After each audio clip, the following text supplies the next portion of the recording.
Olá, tudo bem? A gente agora vai para a nossa segunda parte da aula de A Origem da Vida, tá? Para dar uma relembrada, na aula passada a gente falou sobre, na Origem da Vida parte 1, a gente falou sobre duas teorias, tá? Muito importantes, que foi a teoria da abiogênese, ou geração espontânea, que falava, né, que o ser vivo ele surgia de matéria sem vida, tá? E da teoria da biogênese, em que os seres vivos surgem de outros pré-existentes, né? Vimos os experimentos que os cientistas fizeram para poder derrubar essa teoria da geração espontânea, como o experimento de Red Pasteur. E também vimos outra teoria chamada teoria da panspermia, que diz que a vida veio do espaço, tá? Fora da Terra. Então, essa aula que está explicando essa parte está na Origem da Vida, parte 1, tá? Aí, depois, se vocês não viram, aí dá uma olhadinha nessa aula que está aí também no canal. Então, vamos dar continuidade com as outras teorias e hipóteses. Teoria criacionista. Nessa teoria, ela fala que a vida surgiu, certo? Através da criação divina. Então, ela é embasada por escritos religiosos, pela Bíblia.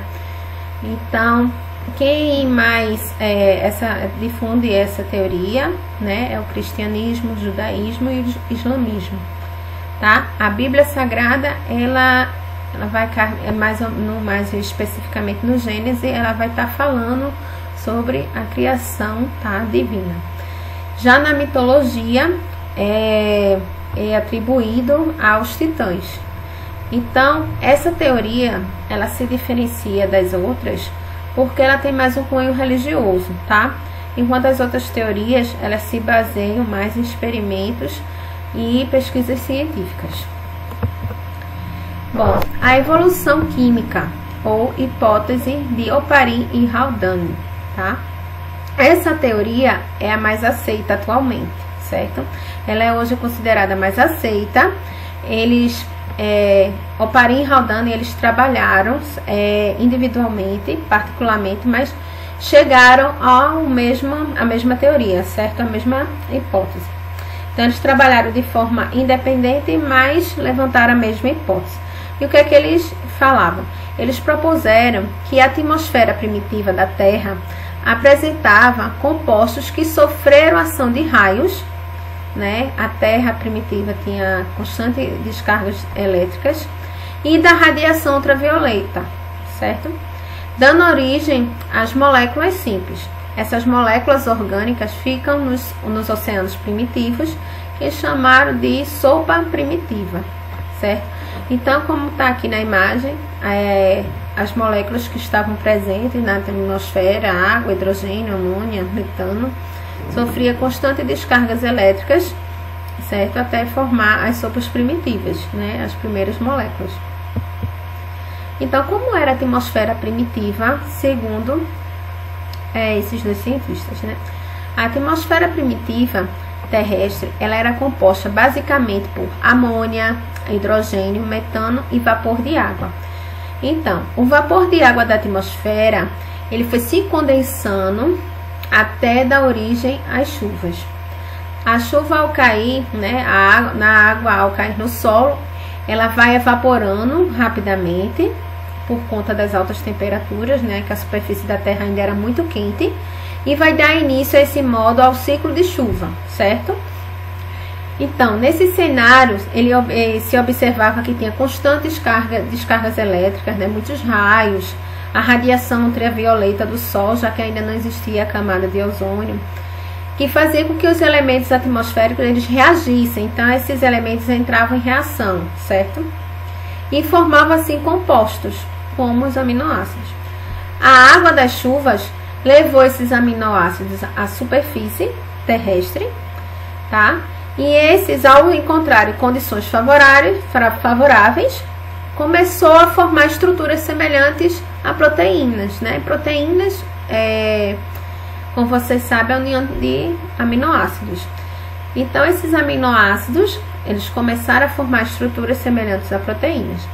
Com a formação dos oceanos, essas proteínas primitivas, elas foram arrastadas a esses locais, formando o que eles chamam de coacervados. Então, aqui na imagem a gente tem vapor d'água, metano, como era a atmosfera, relâmpagos, larvas, certo? A radiação está muito presente ainda e vai formando as reações químicas até os aminoácidos vão formar as proteínas, que são a matéria orgânica, tá?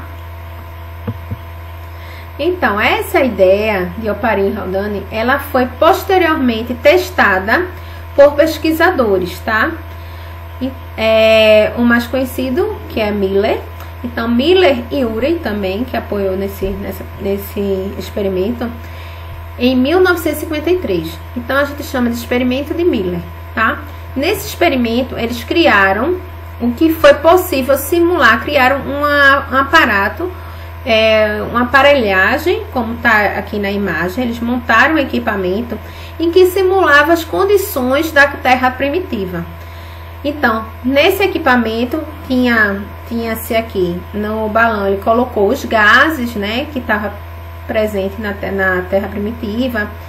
Os raios simulou com eletrodo, dando mais descargas elétricas, tá? Que aqui a gente tem a fagulha. Aí aqui foi sendo aquecido, né? O balão continha vapor de água para aquecer, para formar também um vapor de água. E alguma maneira que ia condensador aqui resfriando esse líquido, certo? Para dar origem à água líquida. Ele formou todo esse equipamento para simular a condição da Terra primitiva. Então, o resultado foi tão impressionante que eles conseguiram produzir aminoácidos e outros compostos orgânicos. Aí, desse modo, ambos concluíram que moléculas orgânicas podiam ser geradas de maneira espontânea, tá? Em condições equivalentes às da Terra primitiva. Aí, já que a gente falou aí sobre geradas de maneira espontânea, então, às vezes já caiu até em questão que cobrava assim, que nenhum ser vivo pode ser gerado de forma espontânea, né? Que a teoria da biogênese não existe de forma alguma. Mas, realmente, hoje a gente sabe que o ser vivo, ele só nasce de outro pré-existente, ok? Então, que vale a teoria da biogênese. Mas, pode cair alguma questão, né? Uma pegadinha aí, que a geração espontânea já aconteceu. E ela realmente já aconteceu, segundo esse experimento aí de Miller, que foi na criação das primeiras moléculas, tá? Dos primeiros aminoácidos lá na Terra primitiva. Então, teoricamente, né? A única maneira que ocorreu a geração espontânea foi nesse momento, tá? No início da Terra primitiva. Bom, como eram as primeiras células?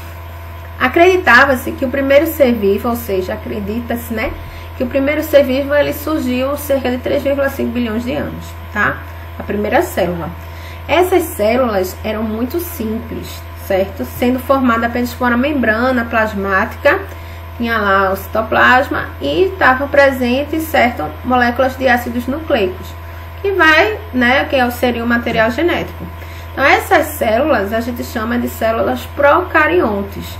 Então, teoricamente, as primeiras células que surgiram são células procariontes.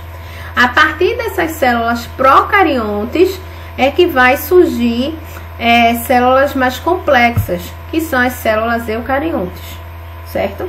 Os representantes dessas células procariontes são as bactérias, tá? Hoje em dia, né, a maioria dos seres vivos é composto de células eucariontes. Teoria endossimbiótica. Essa teoria, ela foi proposta, tá, por Margulis em 1981 e admite que algumas organelas, como mitocôndria e cloroplasto, existentes nas células eucariontes, tá, elas surgiram graças à associação simbiótica.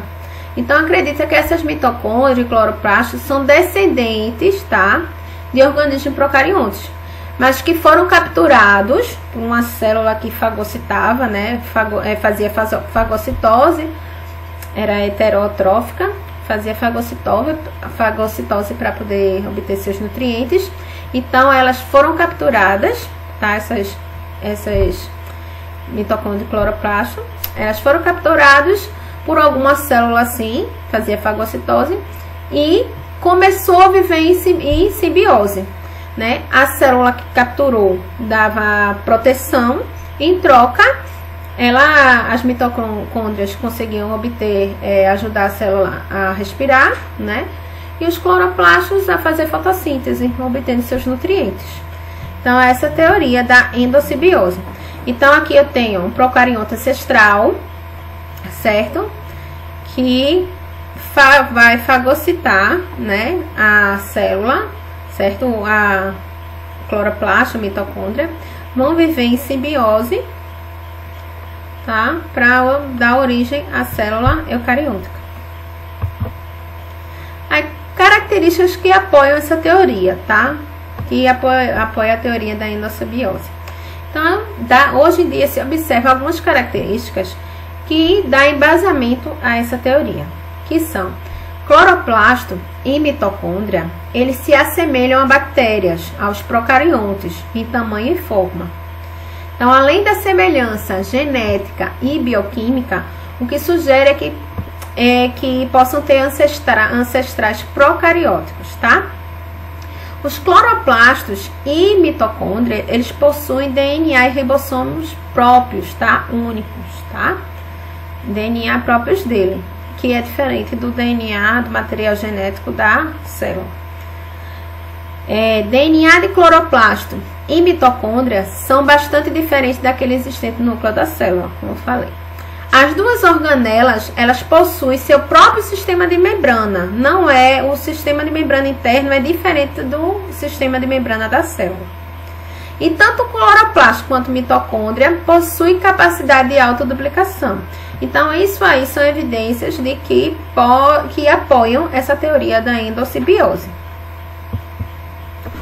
Bom, outra hipótese muito debatida é a hipótese heterotrófica, tá?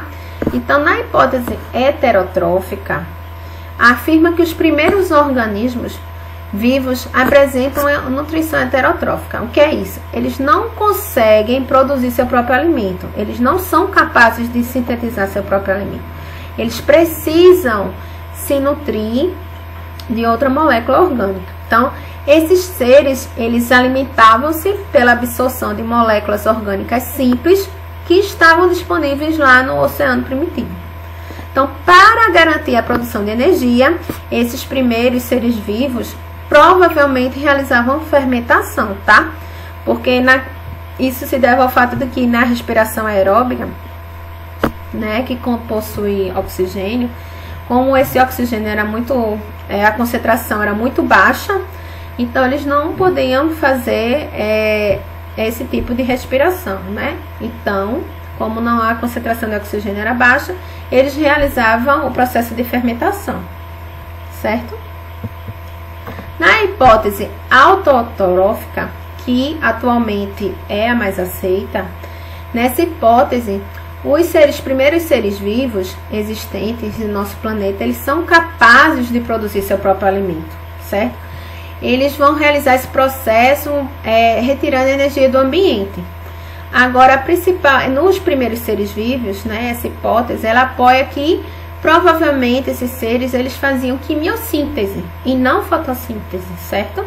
Eles faziam o processo de quimiossíntese, né, de substâncias orgânicas, encontrar a matéria orgânica lá no meio para poder produzir seus próprios nutrientes. Então, a principal crítica feita a essa hipótese é que os primeiros organismos, provavelmente, eles eram bem simples, né?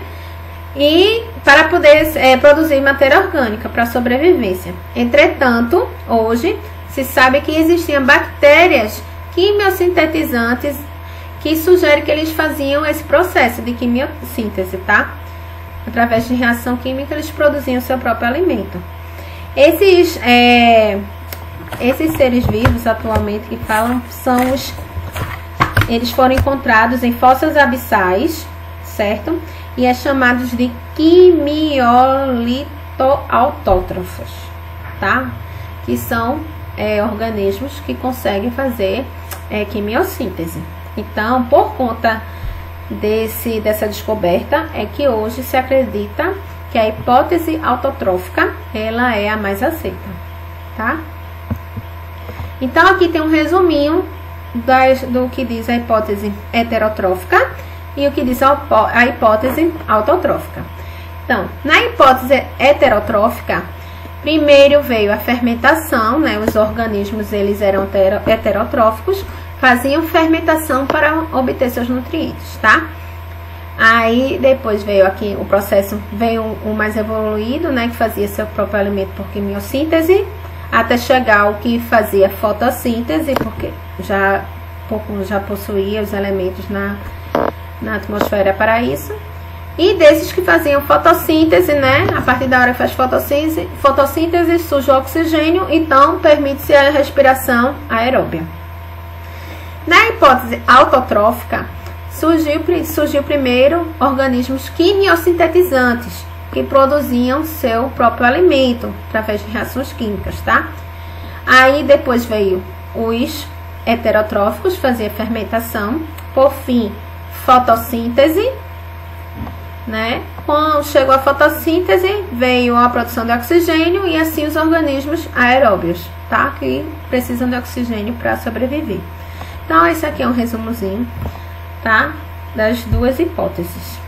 Esse é o fim da nossa aula, tá? Sobre a origem da vida. Eu espero que vocês tenham entendido, compreendido. Qualquer dúvida, podem deixar nos comentários, entrar em contato comigo pelo Insta ou pelo e-mail que tá aí. E obrigado, tá, gente? Até a próxima aula. Até mais.